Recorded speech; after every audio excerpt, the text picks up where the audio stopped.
সকালবেলা থেকে আজকে আমি ভীষণ এক্সাইটেড ছিলাম, কারণ সারাদিনে আজকে বিভিন্ন রকম শপিং আমার করার ছিল। আজকে যে গেছিলাম আর কি বেনারসি কেনার জন্য, রিসেপশনের জন্য। তো সেই জন্যই আর কি সারাদিনে অনেক কিছু কাজ নিয়ে বেরিয়েছিলাম, জানি না পুরোটা কমপ্লিট হবে কি হবে না এই ভেবে আর কি বেরিয়েছিলাম। তো যাই হোক, আমি পরে এটা ভয়েস ওভার দিচ্ছি। অবশ্যই কাজগুলো সমস্ত কিছুই কমপ্লিট হয়ে গেছে আমার। তো এখানে আমাকে ওরা বিভিন্ন রকম বেনারসি পরিয়ে দেখাচ্ছে।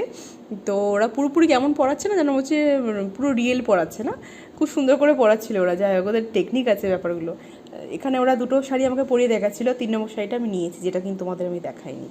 শাড়ি আমাদের নেওয়া হয়ে গেছে, আর এখানে দেবাঞ্জনে আমার মজাও হচ্ছে, কারণ আমি যেহেতু এখানে এসেও ভিডিও করছি। তো এরপরে আমরা যাব কিন্তু পার্ক স্ট্রিট, সেটা হচ্ছে দেবাঞ্জনের শেরওয়ানিটার জন্য, ওটা অর্ডার দেওয়ার জন্য। তো সে দেখো অলরেডি আমি ঝোড়োকাক হয়ে গেছি, কীরকম সেজে গুজে এসেছিলাম, ঝোড়োকাক অলরেডি হয়ে গেছি, কারণ অলরেডি আমার 4 কিলোমিটার হাঁটা তখন হয়ে গেছে। যাক, এখানে এসেছি আমরা একটা রেস্টুরেন্টে, পরের পার্টে তোমাদের